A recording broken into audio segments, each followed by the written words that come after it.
was not hard. That wasn't hard. We're close.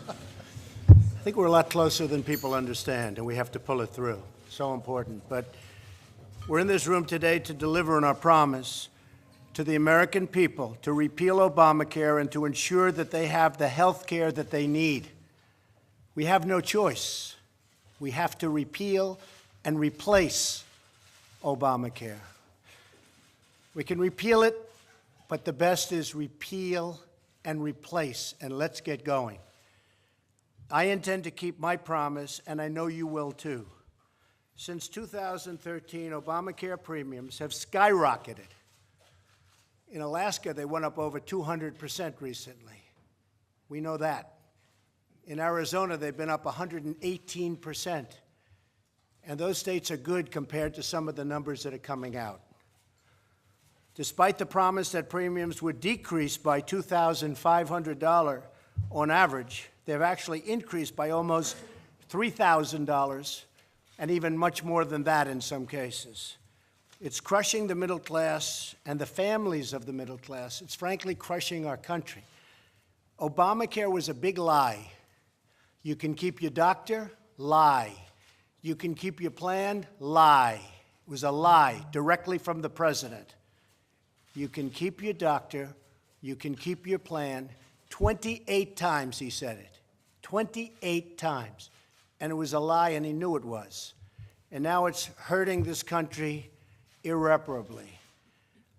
Premiums are so high that 6.5 million Americans chose to pay a fine to the IRS instead of buying insurance, the famous mandate. We will pay not to take the insurance. People don't understand that. They don't even understand what it is or what it represents. If Obamacare is not repealed in 2018, over 1,300 counties in the United States will have only one insurer. 40 counties will have absolutely no coverage in the exchange, and that number will grow rapidly. And I think those numbers are extremely conservative. I think they're very low. I've been here just 6 months. I'm ready to act. I have pen in hand, believe me. I'm sitting in that office. I have pen in hand. You never had that before. You know, for 7 years, you had an easy route. We'll repeal, we'll replace, and he's never going to sign it. But I'm signing it. So it's a little bit different. But I'm ready to act. For 7 years, you promised the American people that you would repeal Obamacare. People are hurting. Inaction is not an option. And frankly, I don't think we should leave town unless we have a health insurance plan, unless we can give our people great health care, because we're close. We're very close. The other night, I was very surprised when I heard a couple of my friends, they really were and are. They might not be very much longer, but that's okay. I think I have to get them back. That's right. I refuse. Well, no, you didn't go out there. This was the one we were worried about. You weren't there, but you're going to be. You're going to be there. Look, he wants to remain a senator, doesn't he? Okay. And I think the people of your state, which I know very well, I think they're going to appreciate what you hopefully will do. Any senator who votes against starting debate is really telling America that you're fine with Obamacare. But being fine with Obamacare isn't an option for another reason, because it's gone. It's failed. It's not going to be around. We pay hundreds of millions of dollars a month in subsidy that the courts don't even want us to pay. And when those payments stop, it stops immediately. It doesn't take 2 years, 3 years, 1 year. It stops immediately. On the other hand, and I have to say this, a yes vote will let senators debate the future of health care and suggest different ways to improve the bill. And we're going to do that today. That's what we're going to do at lunch. We are so close. The way I looked at it, you know, we have no Democrat help. They're obstructionists. That's all they're good at, is obstruction. They have no ideas. They've gone so far left. They're looking for single payer. That's what they want. But single payer will bankrupt our country because it's more than we take in for just health care. So single payer is never going to work. But that's what they'd like to do. They have no idea what the consequence will be, and it will be horrible, horrible health care where you wait online for weeks to even see a doctor.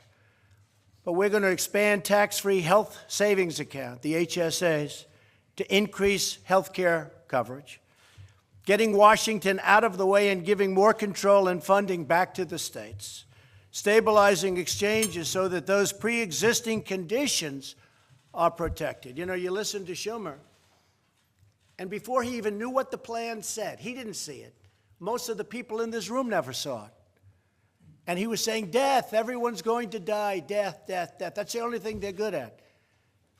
And this is a great plan. This isn't just a good plan. This is far better than Obamacare and more generous than Obamacare. Saving Medicaid, which is on an really unsustainable path, and let states spend those dollars freely. So the states are going to be able to spend the dollars.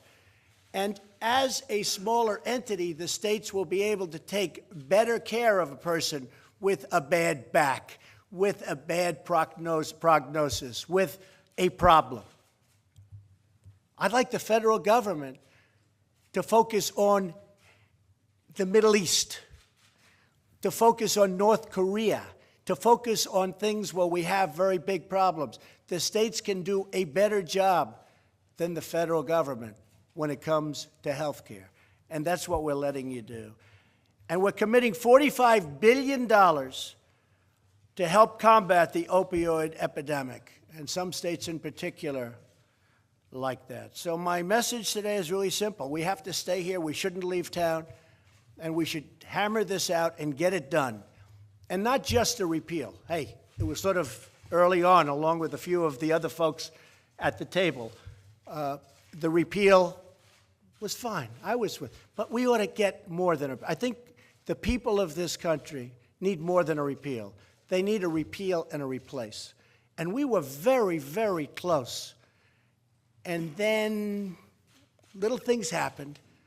But now we're very close again. We have to get it there. Now, with John Cornyn the other night, we had a couple of things that we put down on paper. I'm just going to read them really fast, but these are some of the things that are done, because the Democrats are always selling their plan, but they don't do that anymore. They don't talk about Obamacare anymore because they can't, because it's failed.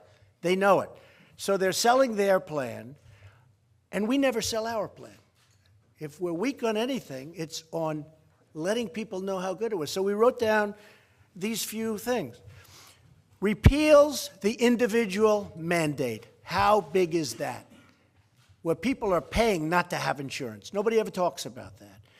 Repeals job-killing employer mandate. How big is that?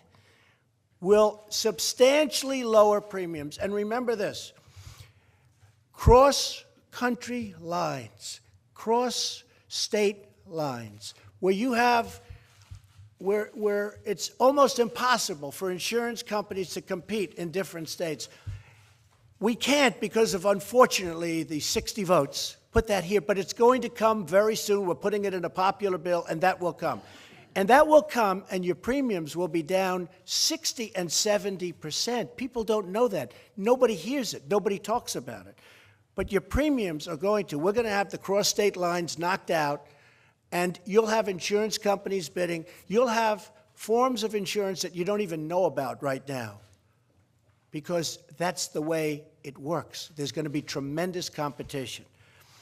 So your premiums will be substantially lower. Repeals burdensome taxes, big. Will restore choices. The bill also provides for expanded coverage options.